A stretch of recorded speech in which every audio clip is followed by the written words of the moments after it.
Welcome to NTD Evening News. Our top story tonight. President Trump just hours away from his meeting with Chinese Communist Party leader Xi Jinping. It's in South Korea. What to look out for and what's expected from the high-stakes event. Mariotsu standing by with the latest in Korea. Authorities say over 130 people are dead after the largest ever police raid in Rio de Janeiro. Ariane Pastor is in Brazil with the latest on the country's crackdown on narco-trafficking. Israel launches overnight strikes on the Hamas terrorist group after an Israeli soldier is killed in the Gaza Strip. Both sides now say they're still committed to the ceasefire. Jason Perry reports. Hurricane Melissa slams Cuba and causes widespread devastation across the Caribbean. Recovery and relief efforts now underway as communities begin the long process of cleaning up and rebuilding.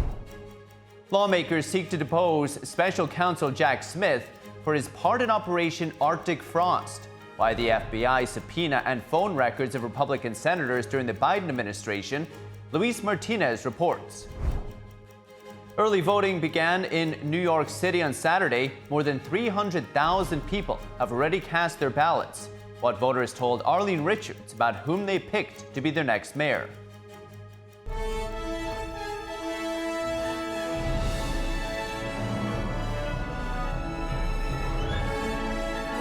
This is NTD Evening News, live from our global headquarters in New York City. Here's Tiffany Meyer. And good evening. Thank you for joining us tonight. I'm Paul Graney, in for Tiffany Meyer. Over 130 people are reported dead in Rio de Janeiro, Brazil. Police conducted their largest ever operation against organized crime gangs in the city's history. NTD's international correspondent Ariane Pastor is in Brazil. And a warning, this report includes footage that some viewers may find disturbing. A pastor is seen crying in Rio de Janeiro on Wednesday, a day after state authorities conducted a major police raid, the largest in the city's history. Around 40 bodies were seen lying on the ground, waiting to be collected on Wednesday. Police raided two impoverished neighborhoods in the city, also known as favelas. Authorities were targeting one of Brazil's narco-trafficking organizations, called the Red Command, or Comando Vermelho in Portuguese.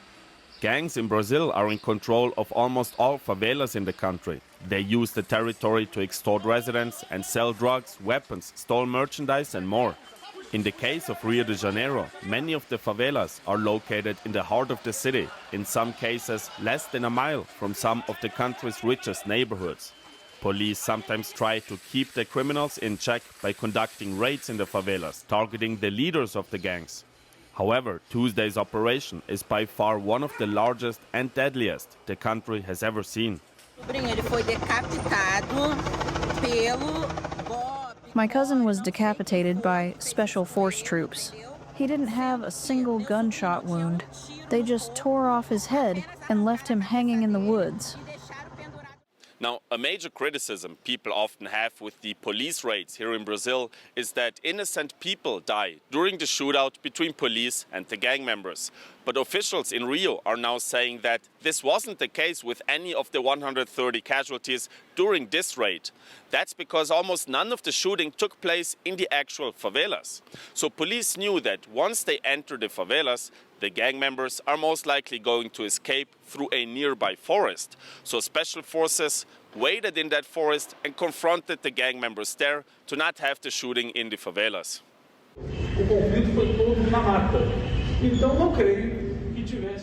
It was all in the woods, so I don't believe anyone was just strolling in the woods on a day of conflict. And that's why we can easily classify them. And if there's any error in classification, it's certainly residual, which is insignificant. People outside the favela were affected as well. Armed gang members entered public buses, forcing the drivers to block major streets across the city. That's to prevent the police from getting through. Thousands of people report being in distress, not knowing what was happening, as the city erupted in chaos. Now, the opinions here on the ground in Brazil regarding this raid are divided. Critics of the operation say that these raids never really have a significant impact. People die, but in a few days, drug trafficking and crime just continue. Supporters of these operations, on the other hand, say that, of course, police has to do something and try to keep the gangs in check at least a little bit, because if you don't, they will slowly but surely become stronger, possibly even surpassing the power of the local government. Reporting in Brazil, Arian Pastar, NTD News. Arian Pastar, great reporting. And Israel is accusing the Hamas terrorist group of shooting and killing an Israeli soldier in the Gaza Strip. But even after Israel launched airstrikes on the territory in response, both sides say they're still committed to the ceasefire. NTD's Jason Perry has the update. Israeli forces released video on Wednesday of what they said was a terrorist infrastructure site in the northern Gaza Strip. And when the camera pans back, the man at the site appears to see the drone above him. Israel said they struck the site and that Israeli troops will continue to operate to remove any threats. Israeli forces said they had begun renewed enforcement of the ceasefire in response to Hamas's violations. Overnight, Israel reported striking dozens of terrorist targets throughout the Gaza Strip, including weapons production sites, observation posts, underground tunnels, and mortar firing positions. Israel also reported killing dozens of terrorists in the last 24 hours. And Israel says they are still committed to the ceasefire. Israeli Prime Minister Benjamin Netanyahu ordered the strikes after terrorists shot and killed an Israeli soldier in southern Gaza. Hamas said they were not involved in the attack and that they were also still committed to the ceasefire. President Trump, who brokered the Gaza peace plan, said this about the situation. We made a deal with them where they were going to behave, and they have to behave. If they don't behave, they get taken out. And it could be from numerous countries. It could be from Israel, but it could also be from other countries. Numerous countries have already called me that are parties to the deal and said, we'd love to do it if you want us to do it. And the Prime Minister of Qatar, which has been a key mediator, said they were trying to get Hamas and other factions in the Gaza Strip to lay down their weapons and to get them to move on to Phase 2 of the agreement. Phase 1 says that Hamas must return the bodies of the deceased hostages. The mother of a deceased hostage whose body has not yet been returned shared her thoughts at a rally in Tel Aviv. We remain trapped in a nightmare that has lasted 753 days, with no clear end in sight. We're fighting with every bit of strength for something no parent should ever have to fight for, the uncertainty surrounding the death of our son, Omer. It's an impossible struggle. The bodies of 13 hostages still remain in the Gaza Strip. And Hamas recently said they were postponing the release of a hostage body after accusing Israel of violating the ceasefire agreement. Jason Berry, NTD News. We'll keep you up to date with everything that's happening in the Middle East. And in just a few hours, President Trump will meet with CCP leader Xi Jinping in South Korea. Now, the meeting comes amid heightened trade tensions, and President Trump predicts the meeting to last 3 to 4 hours. And now, while the two have spoken just last month, this will be their first sit-down during President Trump's second term. We go now live to NTD Washington correspondent Mari Otsu, who's in South Korea. Good evening, Mari. What are we expecting both sides to bring up at this high-stakes meeting? Paul, good evening to you. So on President Trump's side, he's expressed his goals as finalizing a trade deal with China, increasing U.S. access to Chinese rare earths and critical minerals, talking China into buying more U.S. agriculture. In particular, President Trump has floated wanting them to buy more American soybeans, quite a lot in the recent weeks, and finalizing the sale of TikTok to the U.S. And on the other hand, CCP leader Xi Jinping's biggest goals include nixing that tariff on Chinese goods and avoiding export restrictions on American technology. Now, here's President Trump on Wednesday aboard Air Force One on his way to South Korea, saying that he expects to lower U.S. tariffs on China in exchange for Beijing committing to curb exports on their fentanyl ingredients to the U.S. Take a look. I expect to be lowering that because I believe that they're going to help us with the fentanyl situation. I think we're going to have something that's going to be very, very satisfactory to China and to us. I think. And earlier this year, President Trump imposed a 20% tariff on Chinese imports over Beijing's failure to curb the flow of chemicals used in fentanyl production to the U.S. He's also recently floated a 100% tariff over China's restrictions on rare earth exports, although over the weekend, the administration says the threat has gone away as China has backed down. Paul. So, Mari, lots to watch on trade. What else is likely going to be in focus as Trump wraps up his Asian tour? Sure, Paul. So another focal point could be China's weaponization of the South China Sea. President Trump has been encouraging Asian allies to boost their defense spending. And on this trip on Tuesday, Secretary of War Pete Hegseth reiterated this need to counter Chinese threats. Take a look. The threats we face are real and they are urgent. China's unprecedented military buildup and its aggressive military actions speak for themselves. That's why President Trump's peace through strength agenda is so important. Now, this is coming as President Trump is now on his last leg of the Asia tour, with President Trump just announcing moments ago that a trade deal with South Korea has been done, in which South Korea has agreed to, quote, pay the USA $350 billion for the U.S. to lower its tariffs against them. He says new investments will exceed $600 billion, and he's vowing to bring back trillions of dollars to the U.S., also securing investments from Japan and Malaysia on this trip. Paul, back to you. Mari Otsu. Thank you, Mari. And the Federal Reserve cut interest rates by a quarter point today following this week's policy meeting. Now, the reduction marks the central bank's lowest rate in 3 years, with Fed Chair Jerome Powell sharing insight into the decision and looking ahead to December. In the committee's discussions at this meeting, there were strongly differing views about how to proceed in December. A further reduction in the policy rate at the December meeting is not a foregone conclusion. Far from it. Policy is not on a preset course. The decision brings the benchmark federal funds rate to a new range of 3.75 to 4%. Fed Governor Stephen Miron and Kansas City Fed President Jeffrey Schmidt dissented. Miron called for a steeper reduction in borrowing costs, while Schmidt favored no cut at all amid ongoing inflation. Earlier this month, Fed Chair Jerome Powell signaled more easing in response to a weakening labor market and the economic risks of waiting. Last week, the Bureau of Labor Statistics reported that annual inflation for consumer prices had inched up to 3% in September. The Fed's current inflation target is 2%. And newly released documents indicate that over 160 high-profile members of the Republican Party, including lawmakers and current White House officials, may have been investigated by the FBI during the Biden administration. Our Washington correspondent, Luis Eduardo Martinez, has more. If they would do that to the President of the United States, if they would do this to United States senators and members of Congress, what would they do to you? Senate Republicans have revealed further details on Operation Arctic Frost, an investigation conducted by the FBI during the Biden administration. 197 subpoenas were issued by Jack Smith and his team. Arctic Frost was the vehicle by which FBI agents and DOJ prosecutors could improperly investigate the entire Republican political apparatus.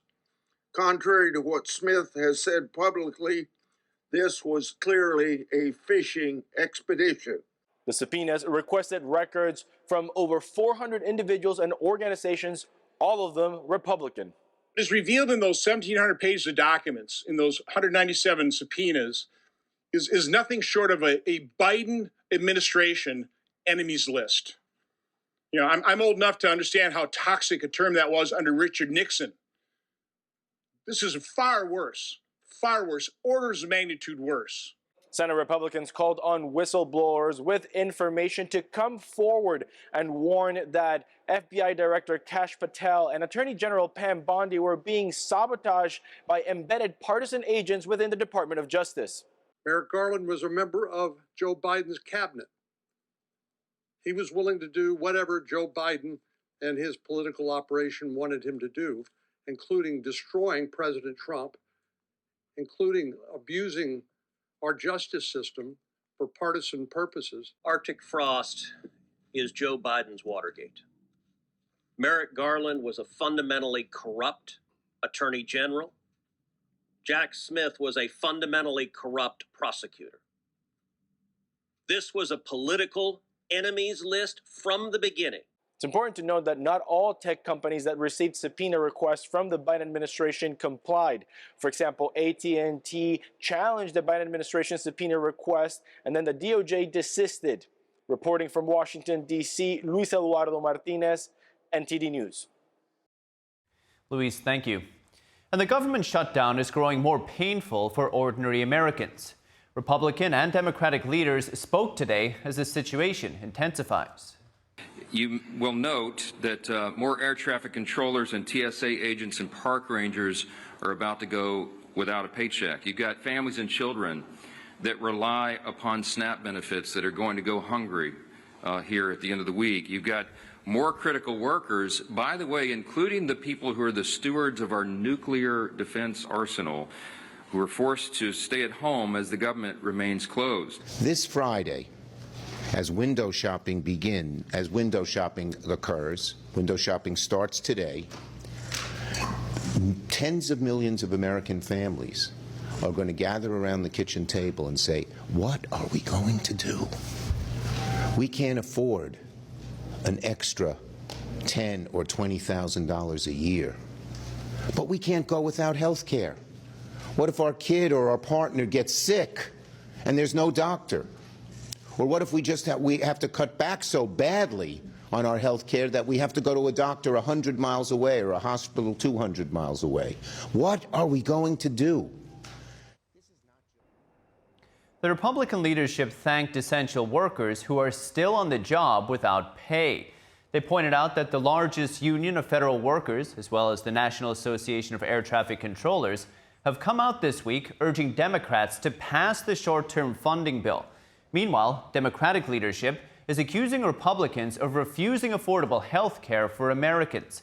They say Republicans, including President Trump, should come to the negotiating table on health care. And Hurricane Melissa has caused severe damage across the Caribbean after striking the region as a Category 3 storm this morning. The hurricane has claimed several lives, and recovery efforts are now underway. NTD's Christina Corona brings us more. Hurricane Melissa struck eastern Cuba this morning as an extremely dangerous Category 3 storm, causing severe damage. Cuban authorities report that over 700,000 people have been evacuated in the eastern part of the country. By Wednesday evening, Melissa had weakened to a Category 2 and moved into the Atlantic, heading toward the Bahamas with heavy rain and flooding expected. Tropical storm warnings for the Turks and Caicos. The most dangerous conditions will be in the next few hours here as the center of Melissa moves through the Bahamas. Storm surge inundation of 4 to 7 feet above ground level near and to the right of where the center of Melissa is moving. Though winds have decreased, officials say dangerous storm surges and rainfall remain a threat as Melissa moves toward the Bahamas and Bermuda. At least 36 deaths have been reported across Jamaica, Haiti, and the Dominican Republic. In Jamaica, the storm knocked out power to more than 600,000 residents, uprooted trees, ripped off roofs, and blocked roads in several parishes. One resident shared the terrifying experience as Melissa passed. Worst experience of my entire life. To see my place being flooded out, it was terrifying for me and my child. The water level reached me to my waist. I was stuck in my house. They had to break into my home to save me. Rebuilding in Jamaica will be a long-term effort, officials say, as homes, hospitals, and infrastructure were heavily damaged and access remains challenging. UN officials report that immediate relief efforts are underway, focusing on providing food, water, and other essential supplies. And immediately some of the action that will be taken is really around life support initiatives or life sustaining initiatives, making available water, food, and other resources that immediately in need by the people being affected. Jamaica's UN resident coordinator says that at least one airport in Kingston will reopen tomorrow, allowing aid to begin flowing into the country. A Florida-based organization is assembling emergency relief kits filled with hygiene products and essential supplies to send to storm-hit communities in Jamaica. Today, we got a lot of staff, and we're going to get through and pack the remaining goods that we've got that will be in a form of a kit. So it's the hygiene items, it's the things that, frankly, just people need as an immediate response to a sort of an emergency, especially a water one. So you got everything from buckets that are the containers, but they also have all of the goods that we need in that as a sort of complete kit. AccuWeather experts are initially projecting total damages and economic losses of around $22 billion. Christina Corona, NTD News. And our prayers are with everyone in the Caribbean. And 10 people have been arrested in connection with violence against federal officers during immigration enforcement operations this past summer. And a legal case involving National Guard troop deployment in Portland has now begun playing out in federal court. NTD correspondent Jason Blair is in Portland now. Good evening, Jason. Well, let's get to the case in just a moment, but what do you have on these recent arrests? Hey, Paul. Yeah, so acting U.S. Attorney for the District of Central California, Bill Iseli, says that 10 were arrested in connection for allegedly engaging in violence against federal agents and property earlier this year. He says among those is one person who was involved in a group that was seen throwing rocks at agents and their vehicles, breaking windows while they were exiting a farm in the Los Angeles area after doing a raid. And he says the other 9 are also connected to violence for allegedly attacking federal law enforcement in the LA area and in the city itself over the past summer. So Iseli says, quote, peaceful protest is protected. Violence is not. Agitators who harm our officers, agents, and property will be brought to justice. And then Attorney General Pam Bondi also commented, saying, quote, let this serve as a reminder that if you commit violence against a law enforcement officer, you will face severe consequences. So this comes as the DHS has repeatedly reported that their personnel are facing a 1,000% increase in violence. Back to you. 1,000%, Jason, incredible. You're in Portland, Oregon. What is the latest there? Right. So currently there is a court case playing out, a lawsuit, a case that began today. Oregon has sued the Trump administration for taking action to mobilize the National Guard here in Portland. The deployment is currently blocked by the court while the case plays out. The case is expected to last about 3 days. Oregon is saying that deployment of the Guard is not justified, and the Trump administration says that it wants the National Guard here in Portland to help protect federal agents as well as the federal buildings here. But at the center of that is the ICE facility in Portland, where ongoing protests have been occurring on a nightly basis for months. And then getting into the current situation of the protest outside of the facility. Interestingly enough, the past few days, it seems that the city has kind of taken a turn and been cracking down a little bit more on the protest. Since Saturday, the police did come into the area and take down a long-standing encampment put up by protesters that had been up there in one form or another for months. And since then, the police have been having a much stronger presence in the area, as well as reportedly recently they started enforcing some trespassing laws against an area right next to the facility where many protesters often stand and hang out. Reportedly, they have been moving in and trying to clear protesters out from that area, which is something that we have not seen before here in Portland. Back to you. Incredible images. Jason Blair in Portland, Oregon. Thank you, Jason. And here in New York City, early voting began on Saturday, and already more than 300,000 people have cast their ballots. NTD's Arlene Richards spoke with voters in Chelsea, Manhattan, who talked about their choices for the city's next mayor. On day 4 of early voting in New York City, we visited a polling place on 28th Street in Chelsea at FIT's Feldman Building. The afternoon was slow, but early voting has hit record numbers as New Yorkers make some tough decisions. Some of the latest polls indicate that former Governor Andrew Cuomo is narrowing the gap. now trailing frontrunner Zohran Mamdani by 10 points. Mamdani is polled at 43%, Cuomo at 33%, down from 20 points a month ago. New York icon Curtis Sliwa is also picking up some votes, but still lags behind in last place at about 15%. Now that voting has started, it's a race against the clock. All three candidates were out canvassing on Saturday. Mamdani spent part of the day Monday at a polling site on the Upper East Side and campaigned in the Bronx on Wednesday, while Sliwa hit the subway stations a day after early voting started and greeted Staten Island voters at the ferry terminal Wednesday morning. Meanwhile, Cuomo teamed up with Mayor Eric Adams and former Governor David Paterson on Tuesday and headed to Staten Island later on Wednesday. Voters on Wednesday were excited about the mayoral race. I am waiting with bated breath because, as we can all tell with polls, they mean nothing. One voter said he chose Mamdani because he's concerned about his children's future. A lot of the things that he's looking to do, I don't need health care for my children. They're already college age and all of that. And a lot of the other things that he's talking about with rent stabilization. I own my home, so I don't have to worry about that. But I do see how that's very beneficial to other people inside the city and want to be able to look towards the future and where my kids come back to the city after college, what are they going to be able to live like? He also praised one of the other candidates. I think that Slee was very entertaining and is definitely a real New Yorker. I think that he has the heart of New York in his best interests. So I am a fan of that.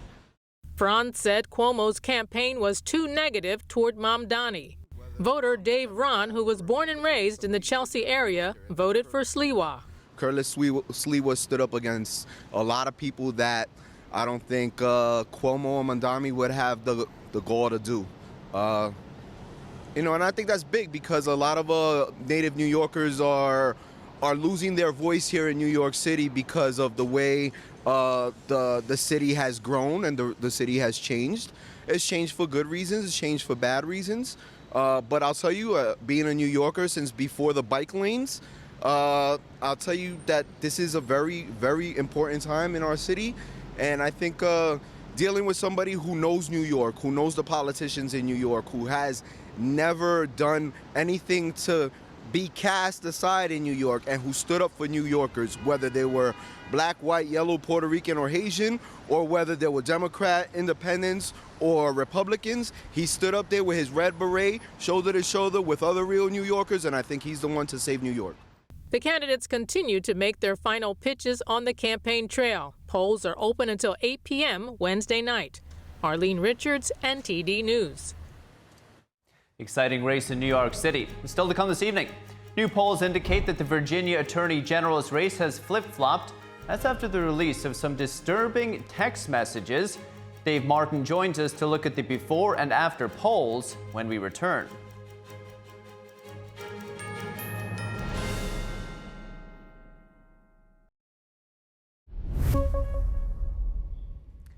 Welcome back. I'm Paul Graney. Joining us now at the Data Hub is election data analyst Dave Martin. Dave, good to see you. Good to see you, Paul. Dave, Virginia, couple tight races, I think, must have been impacted by some, you could say, disturbing text messages from one of the candidates. Is the impact showing up in the polls, though? It definitely is. Yeah, you could definitely say these are disturbing. This was revealed earlier this month that Jay Jones, who's a Democrat candidate for Virginia's Attorney General position, it's a fantasized, I guess, about killing Virginia House Speaker Todd Gilbert. These are in text messages back from 2022. But since those texts were revealed, which was just earlier this month, really the first week of October, this race has completely flipped. Let's first look at where he was polling before this came out here. Here we go. Choice for Attorney General, September 2025. Jay Jones at 49%. Meanwhile, incumbent Attorney General Jason Miyares at 44%. So Jones with a 5-point lead here in September. Now, fast forward 1 month and one scandal later, this is completely flip-flopped. October, though, completely changed. Jones is, again, RCP average of 8 polls in October. Miyares now with a 3-point advantage. So that's an 8-point swing in just 1 month here, completely flipping the race. Now, I will point out Jones is within the margin of error in 4 of these 8 polls that are included in the average, but he does not lead in any of them. So quite the scandal here. Okay. Dave, this is the Attorney General's race. We saw the incumbent Democratic governor was asked about these text messages during a debate. She didn't really have a good answer. How is she polling ever since this revelation? Well, ever since this revelation, for sure, it's definitely changed them. And let's actually take a look at a poll about how people feel about political violence here. Now, if this is a YouGov poll from September 2025, asking the specific question here, do you think it is ever justified for citizens to resort to violence in order to achieve political goals? Now, you can see here the large majority of Americans, 72% say flat no, it is not justified. 11% here at a yes, 16% are either not sure or they do not want to say. Now let's break these down actually by political affiliation. It gets very interesting here. As you can see, still the majority of Democrats, Republicans, and independents are giving this a flat no here. 72% for Democrats, 81% for Republicans. That's the highest. Meanwhile, just 65% of independents. And the reverse here, although these are all small numbers, it is noteworthy. Twice as many Democrats, independents, as Republicans would say yes, it is justified. But meanwhile, the 22% here of independents either won't say or not sure. It's suggesting this number could be much higher. Let's actually take a look at this by age here. This is very, very interesting here too. Let's look at the youngest age group. Is political violence justified? 18 to 29-year-olds, just 52% said a flat out no. Meanwhile, 20%, that's about 1 in 5, say yes. Well, this number here, nearly 30% are either not sure or will not say, suggesting this number is much higher here, I would say. But of course, as they get older, this 65 and older group, 89% say no. So some very interesting numbers here. Why do you think this is, Dave? Did they give an indication why the younger people are not sure or won't say? You know, they did not. I mean, they broke it down for sure. I think it was like 15% here said will not say. I mean, I'm not quite sure why you wouldn't want to answer it, but in any case, I would think more of those anyway would be in the yes column than the no. It's just my guess there. Okay, personally. I'm going to hold you now to the governor's question. Okay. How's that showing up in the polls? Well, let's take a look. There's a change in here. It's not as dramatic, though. Now, let's take a first look at September. Here we go. We've got Abigail Spanberger. She's a Democrat candidate. Meanwhile, the and Republican she is the incumbent, candidate, if I'm not mistaken. Yeah, and we've got the Republican candidate here, Winsome Earl Sears. And you can see here in September, she's got a 9-point lead here, Spanberger does, over Earl Sears. Now you fast forward 1 month here. There's a bit of a change here. She goes from 42 to 44, so that lead comes down to 7. So a 2-point swing during this. Now these, of course, are the same. This is an RPC average of polls. I will point out, of these 8 polls, though, Winsome Sears does not lead. She is not even within the margin of error on any single one of them. So one race is really completely flipped, I would say, by this scandal. The other one is impacted, but not a huge difference anyway. There you go, Dave Martin. You're going to be here for the rest of the week. I'm going to be here all week, Paul. That's great. And for everyone at home, stay with us because we will have election coverage from next Tuesday, 7 p.m. until midnight. So stick with us. We have Steve Lance and Tiffany Meyer and all of our analysts, Dave Martin and Kevin Hogan. The whole team will be here from 7 p.m. until midnight next Tuesday, November 4th. So please stay with us.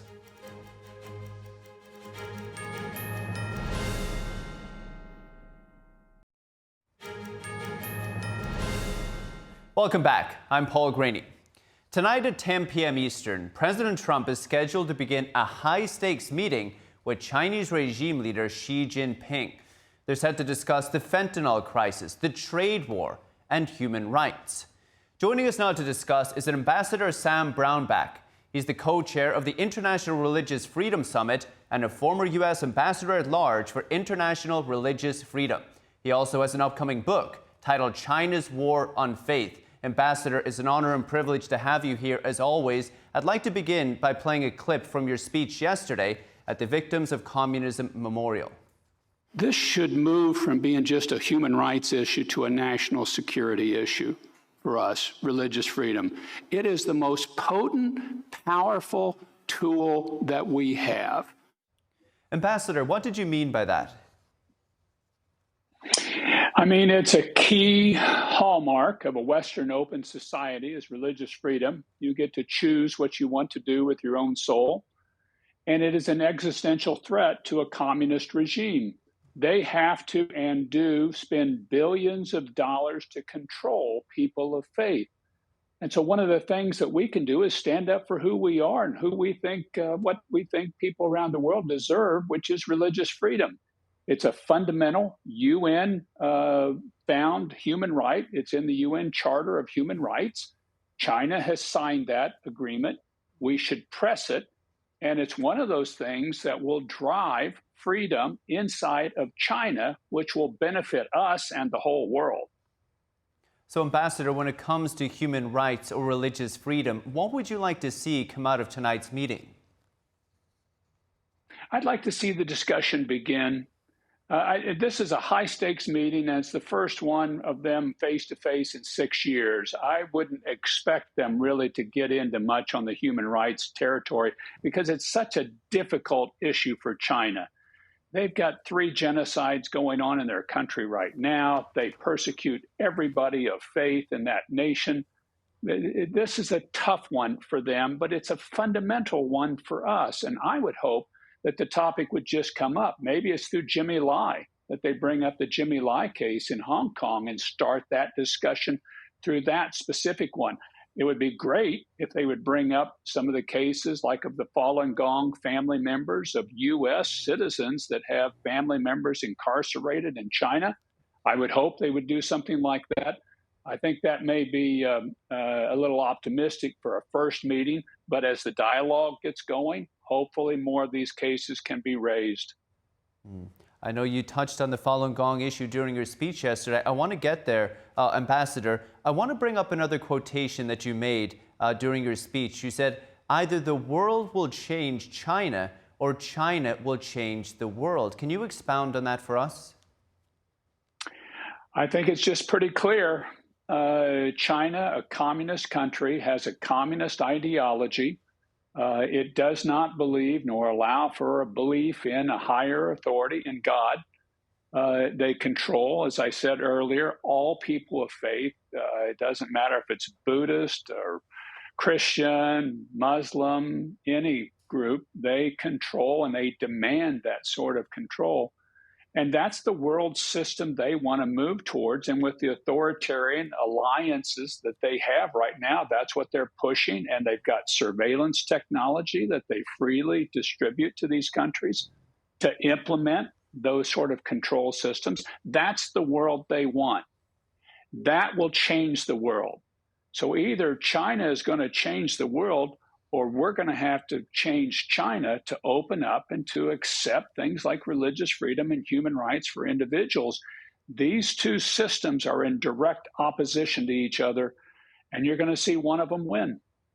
It's incredible to think, Ambassador, how things have developed down these two paths over the past couple of decades. It's incredible. As you brought up earlier, you to say there are 3 genocides happening in China right now. We have the Tibetan Buddhists, which you call a cultural genocide, the Uyghur Muslims in Western China, and Falun Gong. You said yesterday that perhaps Falun Gong probably gets it the worst of all. For anybody at home who isn't as familiar, the Falun Gong's principles, truthfulness, compassion, and forbearance, yet, as you point out, they've been brutalized by the regime for over 26 years now.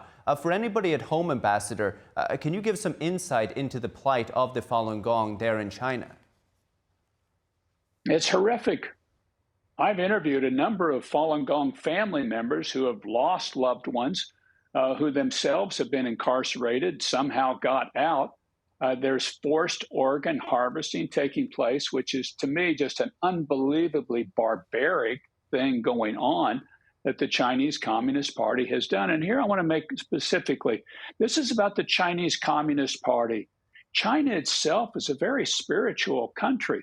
The Communist Party is this forced outside ideology that was developed in Europe in the mid-1800s, forced on the system and on Chinese people. And I say that Falun Gong gets it the worst because it's the most of the indigenous faiths in China. It really is a homegrown faith that has millions of adherents and really scares the Chinese Communist Party because it appeals so much to kind of the soil, the natural environment in China. I say it's like sowing wheat in Kansas. It just grows. You know, that's what's taken place there. And that's why it scares the Communist Party so much, I think. And I think it's why they've been so offensive and aggressive towards all faiths, but particularly towards Falun Gong. It's incredible. The Falun Dafa Information Center, if you've seen it, Ambassador, they're asking President Trump to make 2 requests of Xi Jinping during this meeting. One, as you brought up, was to free the jailed practitioners with U.S. family ties. And number 2 is to end Beijing's targeting of Falun Gong here in the United States. Now, given everything you've already laid out for us, like how the CCP is harvesting the organs of these practitioners, these latest requests seem quite humble. They are humble. These are basic things here. And one of them is about U.S. issues. It's about China not doing transnational oppression in the United States, not even in their country. I mean, that should be a basic, you would think. It's just, I don't know that those topics will come up because Falun Gong is such a touchy issue to the Chinese Communist Party. So I'm kind of doubtful it comes up in the first meetings, but it's the sort of thing that we really should be pushing for. And more broadly, really, we should just push for this fundamental right of religious freedom for every person in China. It's that they're entitled to. It's an agreement that China has signed on to in the UN Declaration of Human Rights. It's fundamental to the individual. It's the human right of the soul. It's something that they should do, and it would be good for the Chinese people, and it would be good for the country of China. I just don't know if we can get the Chinese Communist Party to move that way. Yes. Ambassador, finally, we've all read the news that the CCP has recently intensified its persecution of Christians in China, too. It's targeting an independent faith group known as the Zion Church. President Trump has been very vocal about protecting Christians around the world this term. Is he likely to demand anything from Xi on this? I hope so. I think really the Zion Church was targeted, and these were hostages. I don't know that this is part of their overall plan to control religions. I think they're taking hostages as trading material. I think it was something they did just before the summit, something like the rare earths mineral, and stopping those exports to the United States to create pressure against the United States. I think we should demand their release of these individuals, these Christians that were simply practicing their faith in China. But I think it was a hostage move reminiscent of what China used to do when we had the annual most favored nation vote. They used to take Christian hostages and then trade them to try to get more favorable votes out of the Congress. Ambassador, you've given me shivers. Hostages, this is just incredible. Ambassador Brownback, we appreciate everything you do for religious freedom around the world. Thank you, sir. My pleasure. Take care. And to hear more from Ambassador Sam Brownback, be sure to tune into his conversation with Jan Jekielek on American Thought Leaders. That's premiering tonight at 8 p.m. Eastern Time on Epoch TV. And still to come this evening, senators on Capitol Hill demanding answers from Google and Meta executives on censorship and alleged political bias. Jack Bradley has more on the hearing and the latest on lawmakers' efforts to hold him accountable when we come back.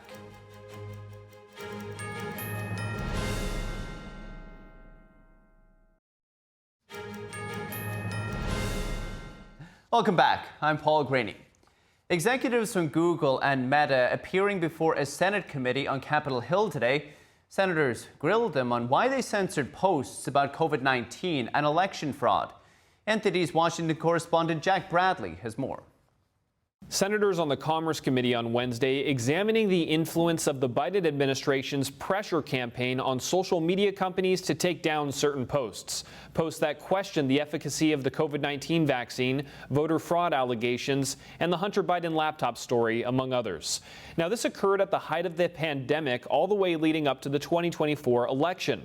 And Meta and Google even admit to this. We did feel pressure from the Biden administration to censor content related to COVID-19. The Biden administration did press us to take action with regard to certain COVID-19 information that they thought should be taken down. The executive from Meta says that his company regrets doing so, and the executive from Google, meanwhile, which oversees YouTube, says that they did not cave to the Biden administration's pressure and that their censorship was the result of their own independent choice. We made our decisions independently and would often say no when we were oppressed by the administration. It was your decision to ban Dan Bongino on YouTube. It was your decision to ban RFK Jr. on YouTube. Dr. Jay Bhattacharya, who's now the NIH director, you banned content from him because he said masks were ineffective for kids. Many of the Senate Democrats on the committee did raise issue with FCC Chairman Brendan Carr's recent statements in which he threatened to take action against ABC over comments made by late-night host Jimmy Kimmel. That's because Kimmel accused the suspect involved in the assassination of Charlie Kirk of being a MAGA Republican, even though authorities said otherwise. They brought this up at the last hearing of its kind earlier this month as well. But what was particularly interesting here were that senators were asking the Google executive questions about why they censored certain posts and even accused Google and YouTube of political bias. This is videos of Hillary Clinton and Donald Trump making claims of election fraud. YouTube blocked it. If you searched, where can I vote for Donald Trump, Google showed nothing. I can assure you there is no political manipulation of our search results. Interesting. A search for President Trump and assassination, nothing came up. When you type in President Donald, Google would prompt you to President Donald Duck or President Donald Reagan, not President Trump, in the lead up to the 2024 election. Is that just a coincidence? Senator, we are very proud that Google Search is the most trusted platform for information. Well, you have a monopoly. That's why.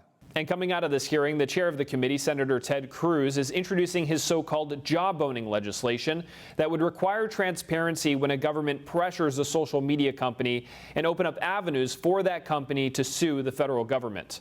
Reporting by Jack Bradley, NTD News. Incredible.